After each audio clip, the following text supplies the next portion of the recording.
Para su mejor comprensión de esta historia, se recomienda ver la parte anterior del video. Continuando, la niña pidió que la soltara, porque no podía respirar, entonces la prota muy gentil la soltó. De cualquier forma, por el momento solo pensaba en detener a esos asesinos, y claro, para que la niña no siga molestando dijo que iba a proteger a Feng Xiao solamente por su tarea. La niña por el momento no quería molestarla, mejor iba a ayudar, así que preguntó qué vamos a hacer ahora, ya que no podían utilizar la magia para castigar a los asesinos, pues eso no era un impedimento para la prota, estando consciente de que no podía utilizar su brujería iba a pelear con sus propias manos. La idea no le agradó tanto a la niña, pero estaba dispuesta a ayudarla. La prota no dejaba de preocupar por la seguridad de Feng Xiao. En silencio supo decir que Feng Xiao no tenía idea de lo que le esperaba. Asimismo supo decir que en esta ocasión iba a proteger, pero temía del futuro de Feng Xiao cuando ella ya no esté. Desde la otra perspectiva, Feng Xiao se encontraba con Bai Ban en la habitación. Una vez allí el emperador preguntó si había visto a un montón de personas extrañas llegar a la posada, y sí,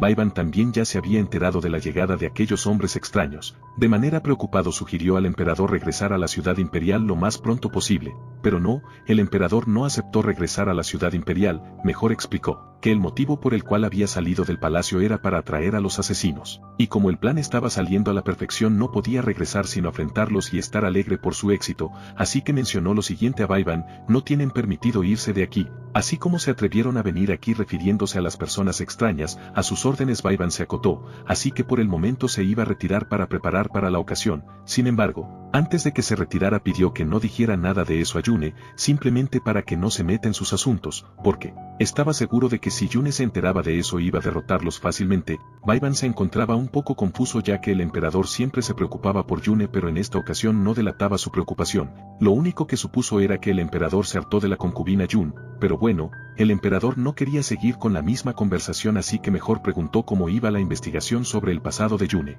Bai Ban por su parte supo responder que había descubierto que la señorita Yune es meramente una mujer común. Detalló que antes de que entrara como una sirvienta al palacio real vivió con su abuela, y culminó con decir que no había nada extraño en la concubina Yun, pues el emperador no estaba complacido con la investigación, porque evidentemente la prota demostraba muchas habilidades sorprendentes, además de que es experta en los artes marciales. Entonces el emperador supo decir que era imposible que ella fuera una chica común. Asimismo preguntó si había interrogado a los vecinos de Yune. Bai Ban respondió que sí preguntó a las personas de los alrededores del distrito Fenglin, y que de acuerdo a ellos, manifestaron que Yune raramente conversaba y que es muy cobarde. Con aquellos comentarios Bai Ban pudo deducir que la Yune del pasado con la del presente eran completamente diferentes. El emperador al escuchar su investigación y su deducción pidió que se retirara, recalcando que nadie podía enterarse de la plática. Entonces Bai Ban se retiró. Evidentemente no podía creer que el emperador investigue tanto a Yune. Además, para él era extraño que el emperador no quisiera que lo notificara sobre lo que está por suceder a Yune.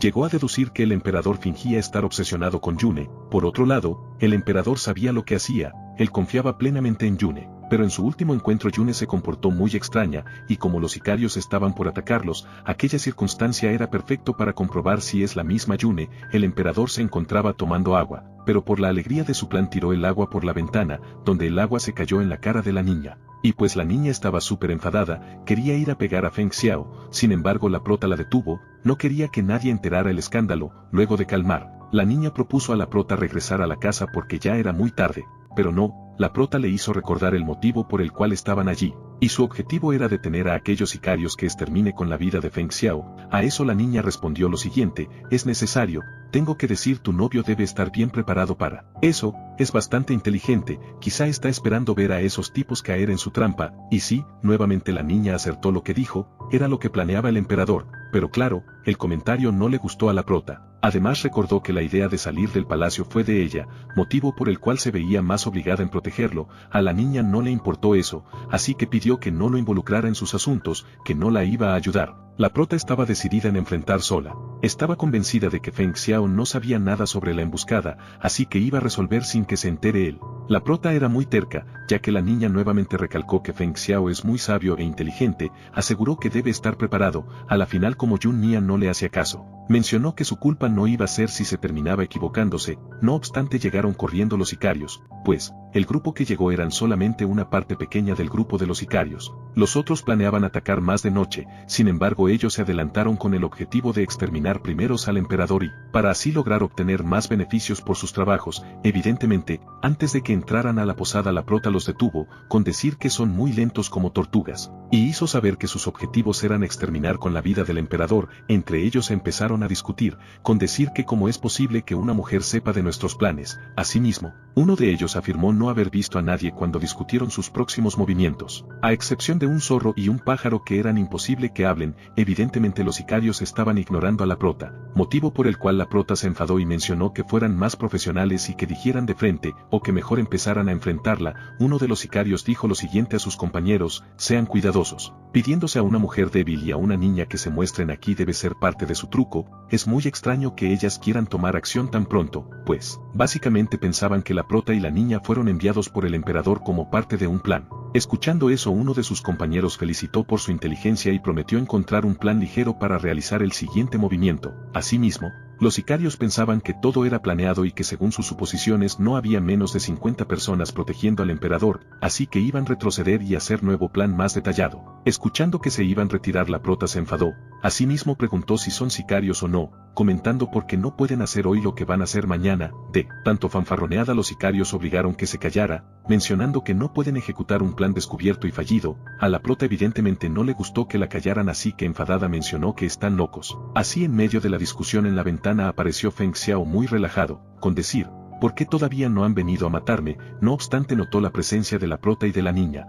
Inmediatamente notó que la mujer en sus manos traía el abanico de Yune. Entonces, dejando a un lado a los asesinos, preguntó a la prota quién eres y por qué traía con ella el abanico de Yune. La prota rápidamente escondió el abanico, mientras que la niña empezó a recordarla que había dicho que Feng Xiao iba a estar preparado. Sin dar detalles, la prota se salió volando del lugar. Al observar que estaba escapando el emperador, se fue tras de la prota. La niña se quedó pensativa, ya que al escapar solamente delataba su identidad. Asimismo, los sicarios se quedaron confusos por la huida que se dieron, pero ellos lo interpretaron como si estuviesen escapándose de ellos. Así que tomaron la decisión de ir tras de ellos, así quedándose solamente la niña, pues ella tampoco se iba a quedar. Aunque no mostraba preocuparse por la prota, ella sí preocupaba por su amiga. Así que en caso de que necesite ayuda iba a estar a la disposición. Sin embargo, iba a estar muy culto y no interferir. Como Feng Xiao ya había visto su forma, iba a convertirse en zorro por su seguridad. Una vez convertido en zorro, se fue en busca de la prota. Por otro lado, la prota había volado muy lejos y se aterrizó porque pensaba que Feng Xiao ya lo había perdido. Sin embargo, para su sorpresa apareció tras de ella,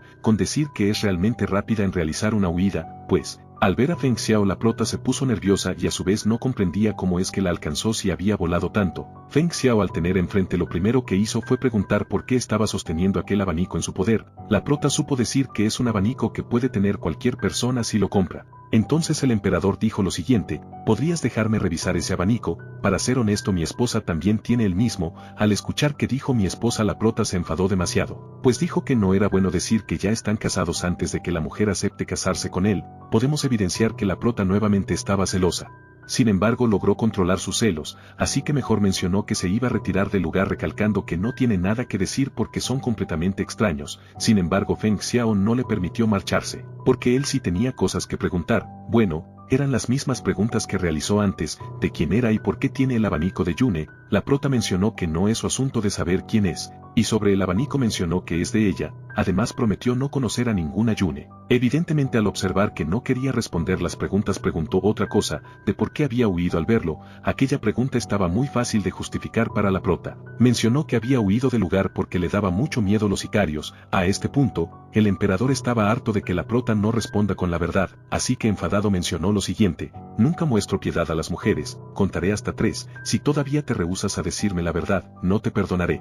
A eso, la prota se rehusó en responderle, así que como prometió, iba a exterminar con la vida de la prota, cuando de pronto a su alrededor empezó a caer pétalos de flor de melocotón. Al ver eso, soltó a la prota porque el escenario era muy familiar. Una vez suelta, la prota empezó a insultar al emperador porque estaba a punto de matarla y más aún llamando por su nombre. En aquel momento por fin el emperador recordó que la chica que tenía en su frente es la chica con la que había soñado en varias ocasiones. A su vez fingió estar siendo atacado por un fuerte dolor de cabeza, pues la prota no iba a ayudarlo, porque pensaba que lo estaba fingiendo. Además, por el momento incómodo que la hizo pasar prometió nunca más ayudarlo. Sin embargo el emperador se estaba recayendo al suelo, entonces la prota se acercó para ayudarlo. Solo era un chantaje de Feng Xiao para poder abrazar a la prota, y cuando la tenía en sus brazos mencionó que había soñado en varias ocasiones con ella. Al escuchar eso la prota se forzó en alejarlo, mencionó que no se habían visto, por lo que supo decir que no había la posibilidad de que haya soñado con ella. A su vez no comprendía cómo es que una persona común sueñe con ella, pues el emperador lo único que hizo fue seguirla cuestionando. Estando así el ambiente llegaron los sicarios, con decir que no pueden escapar de nosotros, y prometieron exterminarlos a los dos. La llegada de los sicarios no le importó a Feng Xiao, así que seguía pidiendo que respondiera las preguntas a la prota. En cambio la prota sí le dio importancia a la llegada de los sicarios, así que pidió dejar el tema para luego, que por el momento la prioridad era lidiar con los asesinos. El emperador pidió que no pusiera excusas para responderlo. Estando así en la conversación se incluyó uno de los asesinos. Muy molesto el emperador lo golpeó, recordándoles que había pedido unos segundos para atenderlos. Los sicarios al ver que derrotó con mucha facilidad a su compañero se asustaron demasiado. Según su líder había mencionado que Feng Xiao era un bueno para nada, entonces, Feng Xiao primero iba a encargarse de los asesinos para luego poder tener una conversación más privada con la prota. Dicho eso, los sicarios empezaron a atacar. El resultado era evidente, el emperador salió victorioso. La prota al ver que resolvió solo pudo determinar que su trabajo estaba marchándose a la perfección. Gracias a la primera hierba medicinal Feng Xiao ya podía lidiar fácilmente con los asesinos. Sin embargo todavía quedaba uno de los sicarios. Al ver que derrotó fácilmente a sus compañeros, no iba a atacar directamente a él, sino iba a lastimar a la prota porque suponía que el emperador valoraba mucho a aquella mujer. Dicho eso se saltó hacia donde se encontraba la prota. La prota era muy lista, cuando se acercaba notó que venía a atacarlo a ella, así que iba a dar una lección a ese sicario. No obstante recordó que no podía utilizar su hechicería en frente de Feng Xiao, porque podía poner en alerta su identidad. Entonces el sicario casi lastimó a la prota, pero el emperador era más listo, en sus manos poseía un abanico. Entonces lanzó como protección para la prota y exterminó con la vida del sicario, mientras que él se fue en rescate de la prota. Entonces nuevamente se encontraban solos, por lo cual continuó con sus preguntas.